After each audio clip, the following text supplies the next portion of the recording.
une première question entre autres, à Benjamin Correa, qui est sur cette question de l'euro. Parce que finalement, j'ai l'impression qu'il y a à peu près unanimité en gros, la gauche de la gauche, pour ne pas mettre en cause la question de l'euro. Et tu avais l'air de dire que tu étais largement d'accord. Je suis aussi assez d'accord avec ça, mais enfin ça mérite discussion approfondie. Et ça mérite discussion sous l'angle, qu'est-ce que enfin, on n'en a jamais discuté de manière très approfondie finalement, je trouve. Qu'est-ce que ça implique de perdre sa souveraineté monétaire dans les marges de manœuvre d'un État? C'est-à-dire quelles sont les marges de manœuvre d'un État qui n'a plus de souveraineté monétaire? Donc ça, c'est quand même une question qui mérite d'être traitée. Quelle politique différente on peut faire? On parle tout le temps qu'il faudrait, par exemple, une autre politique. Enfin, de la gauche en France dit qu'il faut une autre politique que celle que mènent les socialistes et Hollande. Quelle marge de manœuvre on a si on n'a pas de souveraineté monétaire? C'est quand même une question que je me pose. Alors, il y a Emmanuel Todd, qui avait soutenu la gauche du Parti Socialiste, bon, il n'est pas forcément facile à situer politiquement toujours, qui lui maintenant a une réponse très claire, il dit c'est impossible d'avoir une politique différente dans le cadre de l'euro. Donc quelque part il dit qu'il faut sortir de l'euro. Mais qu'est-ce que tu... Je voudrais que tu reviennes sur ce point-là peut-être et que tu éclaires plus. C'est un débat ouvert et il est bon de l'avoir, hein, donc je veux dire encore une fois, au point où on en est, il faut avoir aucun tabou. La première chose que je voudrais dire, c'est que recouvrer éventuellement de la souveraineté monétaire, ça veut dire quoi, hein? Ça veut dire pas grand-chose. Hein?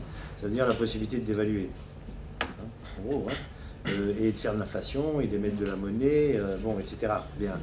Alors, comment? Ce que fait la BCE, hein? Non, attends, il ne faut pas tout mélanger. Il faut pas tout mélanger. Bon, donc ça, c'est on sort de la zone euro. Ça, c'est on sort de la zone euro. Hein, on sort de la zone euro. On retrouve une marge de manœuvre parce qu'on peut dévaluer. C'est pas négligeable. C'est pas négligeable. La Suède, sans doute, a réussi son rétablissement macroéconomique parce qu'ils ont dévalué massivement en même temps qu'ils ont fait une série de restructurations, bien, mais il y a quelques conséquences par derrière, hein. Et la conséquence par derrière, par exemple, c'est que notre dette commencerait par être considérablement surévaluée, hein, d'autant, parce qu'elle est libellée en euros, hein, d'autant qu'on dévaluerait. Bien. À moins de décider qu'on ne paye pas la dette, mais à ce moment-là, c'est très bien, mais je veux dire, à ce moment-là, on rentre dans des zones dans lesquelles on récupère des marges de manœuvre et des contraintes qui sont extrêmement grandes. Hein. Bon, là, on est dans une situation révolutionnaire, pour parler vite. Bon. Donc, il faut bien mesurer les avantages et les inconvénients. Ça, c'est un aspect. L'autre aspect de la question, c'est que si je suis pour rester dans la zone euro, comme je crois encore aujourd'hui, ça peut changer, hein, je suis pas, vous voyez, je suis pas crispé, hein, là-dessus. Comme je crois la majorité des économistes, y compris à la gauche de la gauche, pour le moment, hein, ça peut changer, encore une fois. Bon, c'est qu'on pense que la zone euro peut et doit changer. On ne peut pas rester dans la zone euro comme elle est, hein, et ça ne va pas durer. Hein, et ça va pas durer. Alors, en particulier, il y a deux choses qui sont indispensables. Premièrement, que la zone euro sorte de son anomalie dans laquelle c'est les marchés financiers qui font la loi et où la Banque centrale est interdite d'opérer. On est les seuls sur la planète à faire ça. C'est une folie furieuse, ce truc. Et donc ça, c'est impossible. Et c'est démontré. Donc, voilà. Moi, je suis pour rester dans la zone euro, tout en sachant qu'il faudra aller dans la direction où la Banque centrale devra bouger. Alors, on peut dire que c'est impossible, c'est pas sûr du tout que c'est impossible, parce que, en tout cas, c'est au moins aussi possible que de sortir de la zone euro, etc. Hein, je veux dire, ça pose au moins autant de problèmes. En plus, on voit bien que même la zone euro, même la Banque centrale comme elle est constituée aujourd'hui, elle s'oriente de plus en plus vers ce qu'on appelle des pratiques non conventionnelles. Hein. Elle rachète de la dette publique sur les marchés secondaires, elle lâche 1 milliard, 100 milliards à 1% aux banques, elle pouvait aussi bien le lâcher aux États, hein, etc. Donc, rester dans la zone euro, c'est ça, c'est supposer que la Banque centrale peut bouger et qu'on va revenir dans une situation dans laquelle les marchés financiers ne feront plus la loi. Et deuxièmement, rester dans la zone euro, c'est aussi imaginer que on va aller vers plus de fédéralisme au sens positif du terme, c'est-à-dire un budget européen véritable, des transferts qui existent, hein, tout ce qui était fait au titre de, comment on appelle ça, oui, voilà, tout ce qui a été fait au titre des fonds structurels pour permettre aux pays du Sud, puis ensuite aux pays de l'Est, de rentrer dans la zone euro, ça existe, le principe des transferts.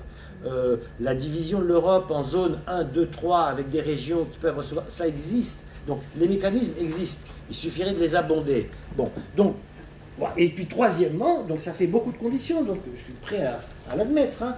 Et troisièmement, il faut aller aussi, en Europe, vers de l'harmonisation fiscale. Il est tout à fait impossible de rester dans une zone euro dans laquelle l'Irlande a 12% d'impôt sur les sociétés, alors qu'en France, il est de l'ordre de 36%, d'ailleurs, comme en Allemagne, peut continuer à attirer tous les capitaux, dans lequel les montages au Liechtenstein, à Monaco, au Luxembourg, etc., permettent d'échapper à la fiscalité. Tout ça, effectivement, rend impossible la vie de la zone euro. Voilà. Donc, il faut bien voir que regagner la souveraineté monétaire, comme tu dis, ça apporte des choses, mais ça apporte pas des choses sans coût. Hein. Ça apporte des choses avec des coûts très élevés, au point où on en est. Donc, la question de savoir si est-ce qu'il faut concentrer son énergie plutôt du côté de transformer la zone euro ou plutôt de sortir, moi, j'ai tendance à penser que c'est plutôt pour la transformer. Mais j'admets que la discussion est ouverte. Hein. Alors, Vicky avait une réaction aussi sur ce point. Voilà. Je voudrais juste, et après je voudrais juste ajouter que quand même pour l'économie de la Grèce, c'est pas vraiment une solution parce que l'économie grecque, elle est tournée surtout vers les marchés intérieurs. Donc une dévaluation avec l'inflation que ça va suivre à cause de l'importation des matières premières, ça va être catastrophique. Je veux dire, c'est aussi, il faut tenir compte aussi de la particularité de la Grèce là-dessus, qui est qu'elle gagnerait pratiquement rien en compétitivité par une dévaluation, avec des exportations qui sont quasi inexistantes. Donc, il y a cet aspect-là de la question. Voilà. Très bien. D'autres réactions? Oui, monsieur. Moi, je voudrais poser une question, parce que j'ai regardé quels sont, dans le monde néolibéral, quels sont les monétaristes durs, quels sont les pays qui, à la limite, laissent filer la monnaie, etc. Et j'ai eu la surprise de me rendre compte que les monétaristes durs, ceux qui, soi-disant, s'accrochent au sacro-saint, etc., c'est les pays qui n'ont pas encore liquider leur état social. C'est-à-dire, j'ai l'impression que toutes ces règles dont on parle de la stupidité ou du fait d'être borné idéologiquement, je crains que ce n'est pas qu'ils sont bornés idéologiquement, ils veulent garder ces règles stupides le temps de liquider l'état social.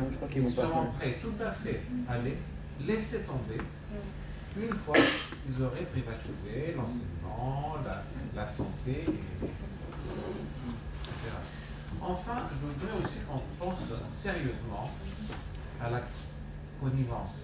C'est-à-dire que nous sommes arrivés à une situation qui rappelle beaucoup la réponse de Julius Nyerere, un dictateur bienveillant en Tanzanie, qu'un journaliste lui avait dit: pourquoi vous avez un système de parti unique, vous qui n'avez pas des prisonniers politiques qui êtes gentils, etc., que vous n'avez pas un système de plusieurs partis? Et il a répondu: parce que nous sommes trop pauvres pour nous payer un double parti unique. Or, ce qu'on a en ce moment, c'est un double parti unique. Sur plein de points, on a l'impression que l'alternance n'est pas quelle est la politique à suivre, c'est quelle est, sur l'agenda néolibéral, les mesures que les uns ou les autres sont capables de faire passer. C'est-à-dire que Moscovici n'est pas plus à gauche que Sarkozy. C'est un mensonge de s'imaginer qu'il est plus à gauche. Simplement, il pense qu'il peut faire passer avec de la vaseline ce que l'autre ne peut pas faire passer avec la matraque. C'est la seule différence. Et je crois qu'on doit aussi quand même parler, vu qu'on parle de politique, il ne faut pas qu'on oublie que la France, la social-démocratie française, a joué un rôle capital dans la victoire des forces du Néolibéral. mémorandum en juin dernier. C'est-à-dire que les sondages, une semaine avant les élections, qui ont eu lieu au même moment, les deuxièmes élections ont eu lieu le même jour que les élections législatives. Et en gros, les gens s'imaginaient que la France allait aider la Grèce si jamais elle a un changement. Or, Hollande et Moscovici ont pris la parole pour dire qu'il n'est pas question de ne pas appliquer les mémorandums, et ils ont donné tout le poids de leur soutien au gouvernement de droite. C'est-à-dire qu'il y a une connivence internationale. Enfin, je voulais aussi... Il faut que je vous demande, oui, je m'excuse, il y a plusieurs personnes qui veulent prendre la parole. Je suis contraint de limiter les interventions et puis on a besoin de vos réponses. Alors, une dernière phrase, une dernière remarque, s'il vous plaît. C'est sur la question de la démocratie. Je crains que ce qu'on voit, mais montre que la démocratie parlementaire, pas seulement en Grèce où là elle a été complètement trahie, mais je crains en Europe, dans sa forme actuelle, qu'il n'ait plus le moyen de défense ou de représentation des couches. Je vous propose peut-être de soulever ce point dans une autre question, monsieur. Donc on doit se poser la question, quel est le système politique qu'on doit souhaiter pour l'avenir et quel est le système politique qu'on peut craindre qui va nous être imposé. Oui. C'est-à-dire penser que la question... Vicky Scumbi avait, Vicky Scumbi avait, de ce point de vue-là, esquissé une réponse. Je vous propose de prendre 3 interventions, maintenant encore 2 interventions, puis une réponse, puis encore... alors, monsieur, mais des interventions brèves, je vous prie, pour laisser le temps des réponses. Monsieur. Oui, depuis longtemps. Je vais poser 3 questions. 3 questions, je vais être le plus rapidement possible. Vous qui avez mené la comparaison, je trouverais intéressant la comparaison avec ce qui s'est passé en Argentine au début du millénaire, la thérapie de choc, comme l'a appelé Naomi Klein, et aussi l'évolution de la société argentine depuis. Et donc, comme comparaison d'une société, quand elle subit un choc économique de très grande ampleur, qu'est-ce qui peut se passer? Je crois que ça aiderait aussi pour travailler sur les scénarios et pas simplement les scénarios de européens du siècle dernier, mais des scénarios aujourd'hui. Deuxième question à M. Coria. C'est un peu toujours le même problème moi, que j'ai avec les économistes, qu'ils soient atterrés ou pas. C'est que j'ai l'impression que aujourd'hui, on n'est pas simplement dans une crise économique et pas simplement dans une crise financière, mais aussi dans une crise d'un système économique qui a été en partage par toutes, y compris à gauche, sur tout le champ idéologique des sociétés, en tout cas occidentales, ce qu'est le modèle productiviste. Et j'ai l'impression que résister, si je puis dire, c'est pas forcément créer, si on n'est pas capable de penser pour un petit pays comme la Grèce aussi, qu'est-ce qu'on produit, pourquoi on le produit, qu'est-ce qu'on consomme, pourquoi on le consomme. Je veux dire, il y a des moments où là, on est dans un truc défensif avec l'illusion qu'on pourrait revenir, je ne sais pas, moi, aux 30 Glorieuses. Deuxième chose. Troisième chose pour vous, madame. C'est bien, c'est réparti.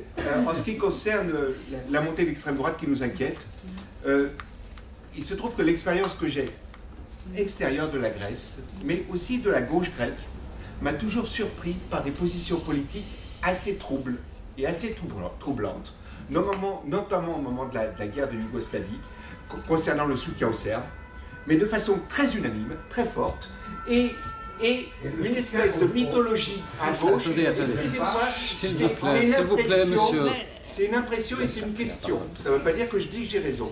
Mais donc moi j'ai le sentiment, y compris la question turque, comment elle a envahi l'imaginaire grec, et quelque chose qui finalement fait que la Attendez, gauche, monsieur, la gauche grecque, c'est une intuition, la gauche grecque n'aurait pas été immunisée contre le racisme et aurait laissé filer à l'intérieur de ses propres rangs des choses très très graves.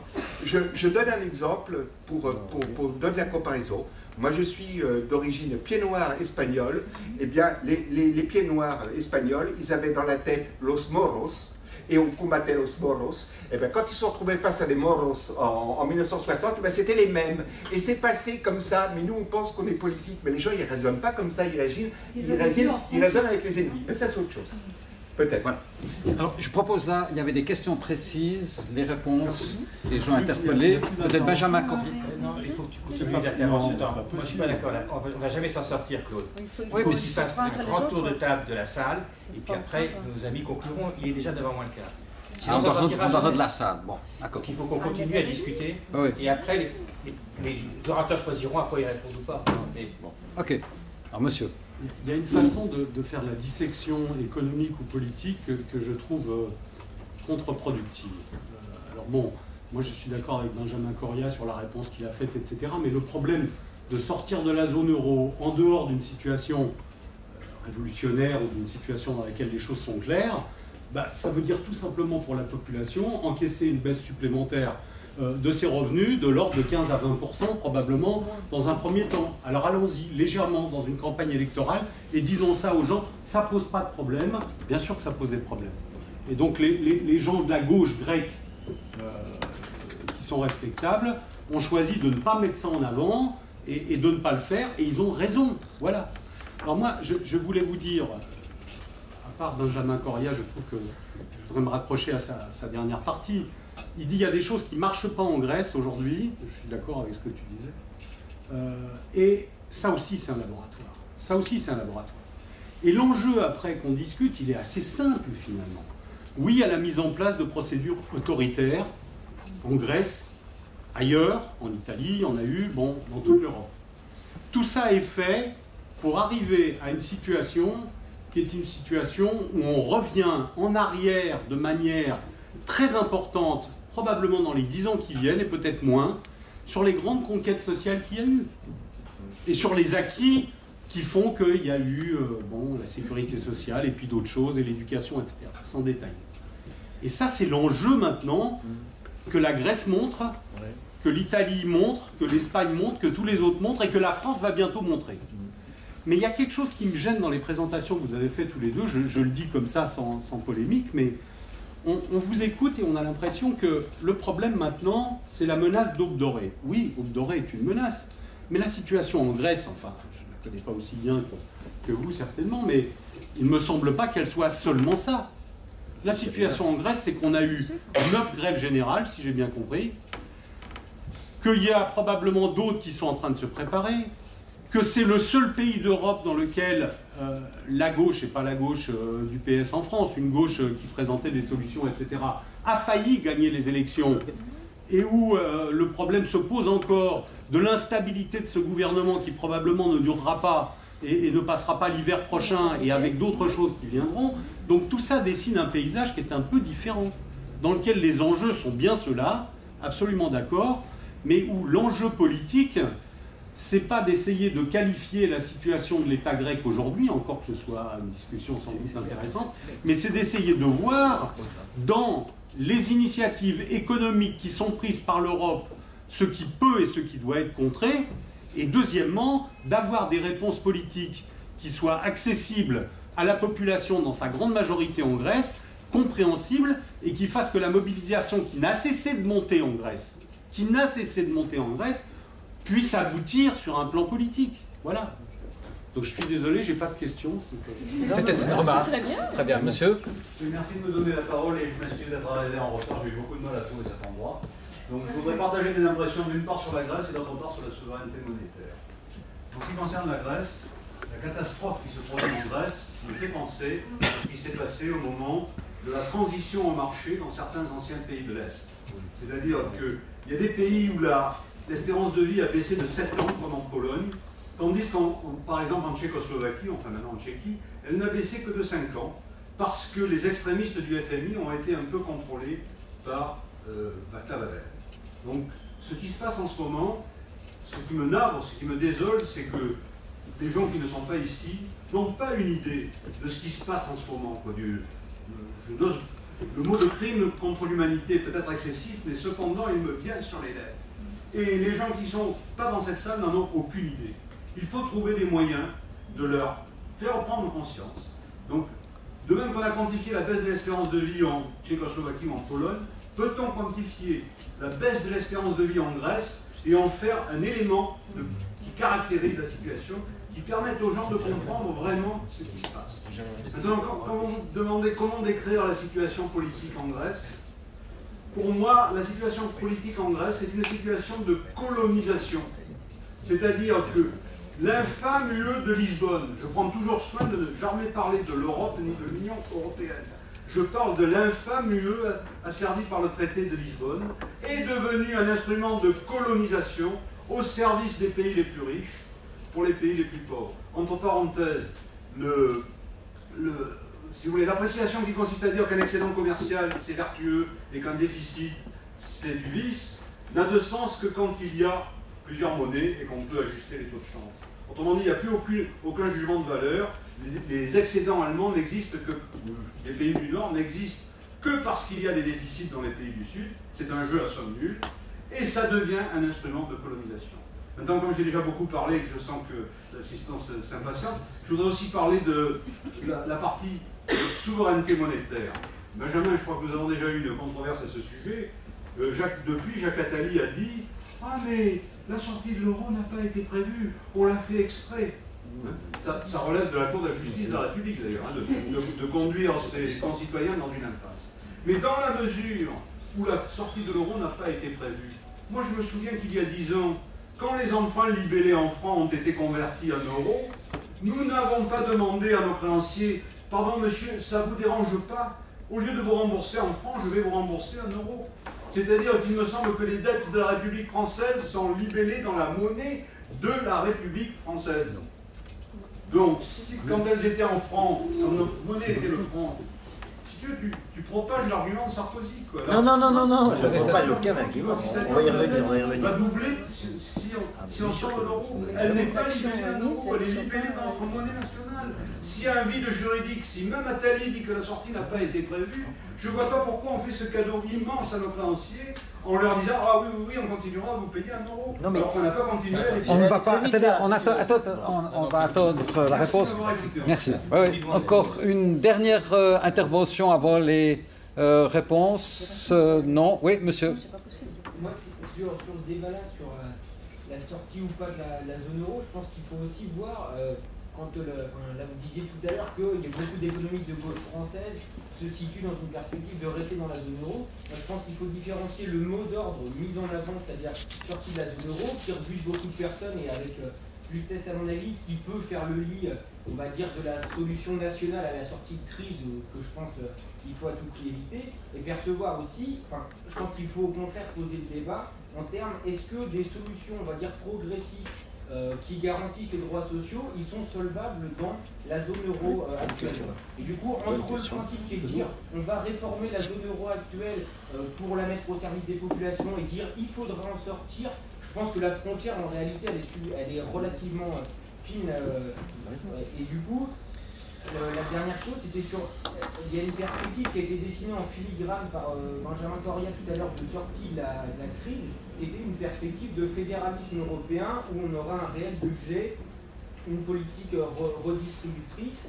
Mais moi je pense qu'il faut réussir à envisager une autre solution, c'est comme ça au moins que je le perçois à la sortie de la crise de la zone euro, c'est-à-dire ça a été élaboré en partie tout à l'heure, si on reste dans le domaine de la compétitivité, de la production, à mon avis, je suis d'accord avec l'idée de dire qu'il faut changer de paradigme, c'est-à-dire que si on prend en compte le bien-être de la population et la question démocratique, la possibilité qu'ils ont d'exercer leur pouvoir souverainement, c'est une remise en cause du système économique qui est responsable aujourd'hui de la crise qu'il faut réussir à faire. Et juste une question. moi, ce que j'ai du mal à... Enfin, ce que j'arrive pas encore à situer, c'est qu'il y a d'autres pays qui sont situés, on va dire, dans la périphérie européenne, qui avaient des situations économiques qui étaient relativement semblables à celles de la Grèce, au moins de ce que j'en entends, et j'ai du mal à m'expliquer pourquoi c'est autour de ce pays-là que s'est cristallisé les attaques des marchés financiers, pourquoi pas plus. Enfin, est-ce que c'est la médiatisation qui fait qu'on en parle plus? J'ai l'impression que la crise elle est quand même plus importante en Grèce qu'en Irlande ou au Portugal. Comment ça se fait que ça s'est cristallisé là-dessus? Ou est-ce que c'est la vision déformée qu'on en a des médias qui fait que j'ai cette impression? D'accord. Les réactions d'abord peut-être de Benjamin Correa, puisque les questions étaient économico-financières, et puis on viendra aux autres aspects. Pas seulement. Moi, je vais essayer de répondre brièvement, mais à plusieurs questions. D'abord, une question qui a été soulevée par toi, Vicky, puis qui est reprise par beaucoup, etc., suivant laquelle je n'insisterai que sur la dimension économique de la crise, alors qu'elle est économico-politique, et qu'il y a un projet néolibéral de privatisation, de marchandisation de la vie, etc. Parfaitement d'accord avec ça. Moi, je me suis simplement... j'ai simplement insisté sur certaines dimensions économiques de ce projet, mais il est économico-politique, ça c'est très clair, etc. Par contre, là où il y a peut-être une différence d'appréciation, mais ça fait partie du débat, ce projet, il existe bel et bien. Est-ce qu'il est en train de réussir et jusqu'où il peut aller? C'est ça qu'on peut discuter. Moi, je pense qu'il est en train d'échouer. Je pense que ce qui s'est passé entre 2007 et 2009, c'est-à-dire l'explosion en plein vol du système de la finance dérégulée, montre l'impasse complète dans laquelle le système est arrivé. Après, il a commencé à se restructurer à partir du discours sur les dettes publiques et il a repris son offensive, mais c'est mon appréciation, c'est en train d'échouer. Et ce qui a été dit sur Obdoré, oui, il y a Obdoré, mais il y a Syriza, etc., etc. Et donc, je répète, je l'ai dit, il y aura d'autres rendez-vous, on peut les rater, mais il y aura d'autres rendez-vous. Ça veut dire qu'ils ne sont pas triomphants, là. Hein. C'est le moins qu'on puisse dire. Ils sont honteux. Ils sont honteux. Ils essaient de faire passer des vestiges pour des lanternes. Et le grand discours néolibéral sur s'il n'y a que le marché qui sait ce dont le marché a besoin, c'est fini ça déjà. Hein. Ils avancent masqués maintenant. Bon, en tout cas, c'est mon appréciation. Ça, c'est un premier point. Deuxième point. Vous dites les atterrés, c'est comme les autres, etc. Ils sont productivistes. Je suis désolé, là. Vraiment, je suis vraiment désolé. Alors là, j'ai pas le temps. Mais s'il y a une rupture que les atterrés ont fait, allez sur le site, regardez nos publications, changez d'économie, vous verrez que on est absolument convaincu que le modèle a vécu, je viens de le répéter, et que la transition vers l'économie verte, vers le bien commun, vers l'utile, vers etc., est à l'ordre du jour. Donc ça, je ne peux pas laisser dire ça, parce que c'est faux. Tout simplement faux, y compris dans l'ensemble de nos écrits. Bon, simplement, on ne peut pas tout faire en 10 minutes avec 3 orateurs, etc. Bien. Référez-vous au site, vous verrez. Troisièmement, et puis je vais peut-être rajouter une question, puis je m'arrête là. Troisièmement, Raymond, bon, on a des désaccords là-dessus, mais la question n'est pas juridique, la question n'est pas de dire « Ah, la zone euro, sortie de la zone euro n'est pas prévue, je m'en contrefous de ça », je veux dire, c'est pas ça la question. Et la question n'est pas de dire oui, on va déclarer que nos dettes sont libérées en euros, mais on va les payer en francs. Tu peux toujours faire ce que tu veux. La question, c'est qu'il ne faut plus jamais avoir besoin de personne après. C'est ça la question. Tu comprends? Parce que si tu les spolies de 600%, ensuite, il ne faut pas retourner sur le marché. Hein. Bon. Non, mais attends, je prends l'exemple de l'Argentine. J'étais en Argentine en 98, en 2001, en 2004, en 2010, etc. Bien. Qu'est-ce que l'Argentine a réussi à faire? D'abord, elle n'a pas spolié à 100%, bon. Mais deuxièmement et surtout, la grande chance de l'Argentine, la chance immense de l'Argentine, c'est la Chine, qui est venue par derrière lui racheter sa viande, lui racheter son blé à des prix absolument astronomiques et qui lui a permis de survivre. Bon, et maintenant que c'est fini, l'Argentine, ils sont comme ça, et aujourd'hui, le FMI vient de leur dire, messieurs, vos statistiques sont fausses, vous allez nous rectifier ça, vite fait, bien fait. Et ils vont le faire. Donc la question, c'est pas, tu comprends ce que je veux dire? Donc la question, c'est pas déclaratif ou juridique. On peut ou on peut pas sortir de la zone euro, c'est libellé en ceci ou en cela. Si tu les spolies de 600%, c'est fini. Tu te démerdes et tu plantes du blé sur ton gazon pour pouvoir bouffer. Bon, si tu es prêt à faire ça, tu le fais. Bon, mais je pense qu'une grande partie du peuple français est pas prêt. Voilà. Non, mais non, il faut le dire ça, il faut le dire. Après, dernier point, c'est titanesque de rester dans la zone euro et de se redonner des marges. Donc je suis pas naïf. Simplement, je pense que, et avec beaucoup d'autres, je pense que les forces sociales en Europe, bon, par exemple, les économistes atterrés, mais bien d'autres, on vient de se fédérer au niveau européen avec une série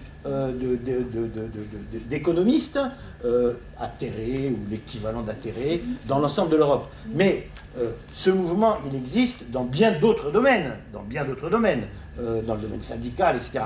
Je pense que on a réuni, suffisamment de forces au niveau européen et qui vont croître pour se fixer cette tâche de manière plus réaliste ou en tout cas moins difficile que d'imaginer qu'on peut s'en tirer chacun tout seul. Parce que c'est ça l'idée. Bon, voilà, mais voilà. Mais j'insiste quand même sur un tout dernier point, je ne sais pas si j'ai répondu à tout, j'insiste sur un tout dernier point qui est que le moment est redevenu très difficile, mais je pense qu'il y aura d'autres rendez-vous. J'insiste, si on s'est constitué comme atterré, c'est pour plusieurs raisons. Mais l'une des raisons, c'est parce qu'on pense qu'il y aura d'autres rendez-vous et qu'on veut alimenter le débat citoyen avec des propositions. Parce que si on arrive tout nu au moment où les nouveaux rendez-vous se reposeront, effectivement, on n'avancera pas. Je pense qu'on pourra. Juste un tout dernier point, parce que ça a son importance, sur la fameuse erreur du FMI. Alors, pour ceux qui ne sont pas économistes, nobody's perfect, nul n'est parfait, de quoi il s'agit ? Il s'agit du fait que toutes les prévisions du FMI, et donc de l'Union européenne, avaient été faites sur l'idée que ce qu'on appelle les multiplicateurs de dépenses publiques, sur le fait que organiser la récession de tant de pourcents, organiser des coupures budgétaires de tant de pourcents, aurait pour effet une récession de tant de pourcents. Et le multiplicateur était de 0,5. Ça veut dire que 1% de coupure budgétaire donne 0,5 de déficit budgétaire. En fait, ce multiplicateur, il a été totalement sous-estimé parce qu'on savait qu'il était plutôt entre 1,2 et 9 et autour de 1,5. Ça veut dire que toute coupure du budget de 1% se traduisait par plus de 1% de la récession. Tout le monde le savait. Le FMI a fait semblant de ne pas le savoir pour crédibiliser les options qui ont été opposées en Grèce. Mais si j'ai pris la parole, c'est pas seulement pour dire ça, parce que ça, tu l'avais assez bien dit. Bon, c'est pour dire que dans le cas français, la Cour des comptes, dirigée par, comment il s'appelle le socialiste là, qui a été installé là par Sarkozy. Non, c'est pas Cahuzac. Comment il s'appelle déjà ? Migaud, exactement. La Cour des comptes, bien, sous la direction de Migaud, à qui il a été demandé, exactement comme à l'époque avec le FMI, par le gouvernement de François Hollande, de faire des perspectives budgétaires pour 2013. Vous savez qu'est-ce qu'elle a pris comme multiplicateur budgétaire ? Zéro. Et toutes les prévisions budgétaires, c'est une honte. Non seulement comme économiste, si je peux dire, mais comme cynisme politique. Zéro. Le fameux rapport de la Cour des comptes qui dit il nous faut 33 milliards supplémentaires en 2013, etc., de coupures budgétaires, et qui a donné lieu au budget 2013 et à l'augmentation des impôts, etc., il prend pour multiplicateur zéro.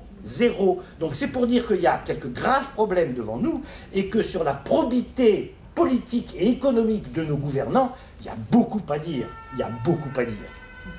Bravo.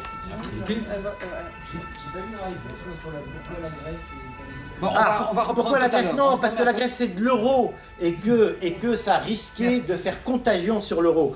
Les autres pays qui étaient en difficulté, parmi les pays en difficulté, celui qui a impacté la question de l'euro, c'est la Grèce. Et après, il y a eu l'Irlande, le Portugal, etc. Vicky? Voilà. Moi, je vais rebondir sur la question de la solvabilité de la dette qui ne m'était pas adressée justement dans d'autres monnaies et dans la monnaie éventuellement au cas de retour dans une monnaie nationale. Voilà. Il me semble que là-dessus, pour la Grèce, ça a été prévu, justement. C'est-à-dire, avec la restructuration, avec la nouvelle restructuration, les nouvelles obligations qui sont émises et qui sont garanties et qui sont passées sous la juridiction anglaise, il me semble qu'il y a une clause qui stipule qu'elles vont être remboursées en euros. C'est pas qu'il te semble, Vicky, je confirme Merci. que la restructuration a été faite en partie pour transformer des obligations de droit grec en obligations de droit anglais, avec des exigences libellées en euros et des jurisprudences et des cours anglaises qui jugeront. Oui. Alors, vous pouvez y aller. Et en même temps, excusez-moi. Et en même temps, avec aussi une clause de garantie matérielle qui n'existait pas avant. Oui. Voilà. Donc, c'était ça. Voilà, ça n'existait pas. Ça n'existait pas avant. Donc, je viens à votre question à vous sur le fait que la gauche grecque n'est pas immunisée contre le racisme. C'est tout à fait le cas, vous avez tout à fait raison. Mais en même temps, il faut aussi faire la part des choses entre gauche et gauche grecque. C'est-à-dire, quand même, Syriza, il est bien connu pour ses positions très courageuses pour la défense des immigrés, et ces positions qui lui ont coûté des points quand même lors des confrontations électorales, et pour la défense aussi pour de très longues grèves de la faim qui a été faite il y a 3 ans, si je ne m'abuse pas, des 300 grévistes sans papier, et ça on lui a fait payer. Par contre, du côté du Koukoué, du Parti communiste, c'est vrai qu'il y a eu des positions plus qu'ambiguës, et en même temps il y a eu aussi un refus de s'engager en acte contre le Bourgogne. C'est-à-dire, et les discours nationalistes aussi, il y a bon presse au sein de la gauche grecque. Je les confirme, c'est comme ça, c'est un symptôme qu'il faudrait faire avec. Hein, voilà, vous avez tout à fait raison. Donc, j'ai fait vite, j'essaye de faire vite. Je reviens un peu sur la question, l'euro comme la sortie de l'euro ou non pas, ne pas ouvrir cette perspective-là, mais le maintien dans l'euro, c'est aussi un enjeu politique majeur. Ce n'est pas uniquement un enjeu économique, c'est aussi question avec qui on fait alliance et contre un adversaire commun. C'est aussi la possibilité de constituer un front européen de lutte. C'est aussi ça, le maintien dans l'euro. Donc, je vais dire, bon, prenez cet exemple qui était assez probant, quand même, lors du mois de mai 2011, il y avait les manifestants dans la Plaza del Sol qui ne criaient pas trop fort, vous allez réveiller des Grecs. Et 3 semaines plus tard, il y a eu la réponse à la place Syntagma à Athènes, avec les mouvements des places à Athènes, et avec les manifestants qui criaient « Estamos aquí », nous sommes là, nous avons entendu. Donc ça, c'est aussi un espace politique. C'est un espace politique, l'euro. Donc, c'est ça l'enjeu aussi. Concernant Syriza et la nécessité d'apporter des réponses politiques, vous avez tout à fait raison. Vous avez même prévu de passer sur les réponses politiques possibles, mais bon, c'était un peu bousculé dans le timing. Mais pour Syriza, il faut dire il faut constater quand même qu'actuellement, Syriza stagne. Il est plutôt en train de perdre même un peu de terrain parce que justement il y a eu l'imposition de cet agenda sécuritaire très offensive dont je vous ai parlé. Et en même temps, si j'ai insisté un peu trop sur l'aube dorée, c'est que l'aube dorée elle est dans une percée mais vraiment spectaculaire. Et on ne sait pas où ça va s'arrêter. Hein. On ne sait pas s'il y a un plafond par rapport à ça. Hein. Voilà. Donc, mais par contre, Syriza, il a aussi une politique que je trouve, il apporte une réponse, un début de réponse politique aussi, qui me semble, ça pourrait être aussi une réponse possible à la montée de l'Obdoré, c'est-à-dire le renforcement et la multiplication des initiatives de solidarité sociale qui se multiplient dans les pays et qui sont en quelque sorte des démarches qui cassent l'isolement, qui recréent des liens sociaux, qui réinscrivent les gens qui sont les plus déroutés dans des liens sociaux, dans les sociétales, et donc qui pourraient apporter dans un certain niveau construire une barrière contre l'Obdoré etc. Donc, sur la baisse d'espérance de vie, mais malheureusement, moi, j'ai essayé de chercher un tout petit peu des statistiques, mais pas trop, je ne suis pas quand même une spécialiste de la question, mais il me semble qu'elles sont bien gardées au chaud, là où il faut, hein, voilà. Parce que j'ai demandé à des gens aussi, mais est-ce que vous n'avez pas quand même des nouvelles statistiques sur cette question-là, mais peut-être que c'est un peu trop tôt. Il faut peut-être attendre quand même. Mais je pense qu'il y aura un effet. Hein. Certainement. Un effet équivalent à l'effet observé en Russie. Voilà, par exemple. Voilà. C'est-à-dire au moins 6 ans d'espérance de vie à moins. Hein. Ça c'est sûr. Concernant la question... Il faut que tu finisses. Dis juste oui, voilà. La question de la colonisation, je ne suis pas sûre que c'est vraiment les meilleurs outils pour comprendre la situation actuelle. Vous avez tout à fait raison de dire que la dette et les déficits sont un instrument d'asservissement et c'est employé en tant que tel, c'est sûr, mais est-ce que les modèles de la colonisation nous permet vraiment de comprendre ce qui se passe? Je suis pas sûre. C'est la présence de la troïka. Très bien. Je vais revenir sur brièvement revenir sur ce point. Voilà. Pour terminer, j'aimerais juste soulever ou reprendre au vol 3 des points qui ont été mentionnés au cours des interventions. D'abord, l'Argentine, incomparable, sans aucun doute, incomparable, toujours de cette perspective de comparaison et de comparaison différentielle. J'ai eu l'occasion de séjourner brièvement à Buenos Aires il y a 2 ans. J'ai été tout simplement atterré, vraiment atterré par l'état matériel et l'état social de cette ville qui un temps a été prospère. Hein. Évidemment, un régime militaire, le régime de Menem qui a complètement libéralisé, acquis au principe du néolibéralisme, la tentative du FMI de reprendre en main notamment le pays, avec quand même des mouvements de résistance. Quoi qu'il en soit, la thérapie de choc montre que, du point de vue social, apparemment en tout cas, ce pays qui est riche de différentes ressources a été complètement détruit. Donc c'est aussi incomparable quant au destin néolibéral de la Grèce, sans aucun doute. Sur le modèle productiviste, d'accord, mais je vous rappelle que qui dit modèle productiviste dit croissance économiste. Qui dit croissance dit maximisation des profits, et qui dit maximisation des profits dit capitalisme, et capitalisme néolibéral, c'est exactement ce que tu as mentionné dans ta conclusion.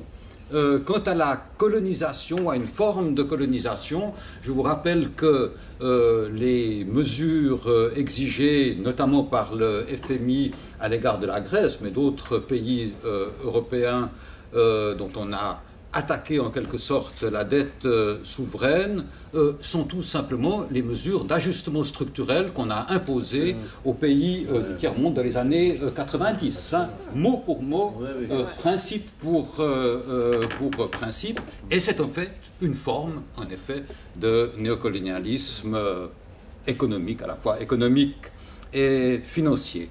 Et pour terminer, j'aurais voulu, je reprends ma casquette d'helléniste, vous lire un extrait de la biographie de Solon, telle que l'a conçue Plutarque. Solon qui, vous savez, pour introduire des premières réformes démocratiques, d'ailleurs, dans l'Athènes du VIe siècle, a assorti ces réformes d'une abolition des dettes.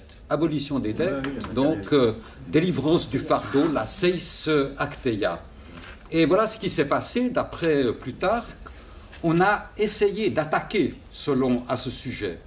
Au moment, en effet, où il projetait l'abolition des dettes, il lui arriva d'en parler à l'avance à quelques-uns des nobles, et ses amis, selon la version des démocrates, firent à l'encontre de ses projets une manœuvre dont il aurait aussi profité, ajoutent ceux qui veulent le calomnier. Ils s'entendirent, donc ses amis riches, ils s'entendirent pour emprunter de l'argent et acheter beaucoup de terres, et l'abolition des dettes survenant presque aussitôt, ils firent fortune. Voilà peut-être une anticipation de la politique de la BCE et des banques qui sont complices de la BCE. Voilà. Merci.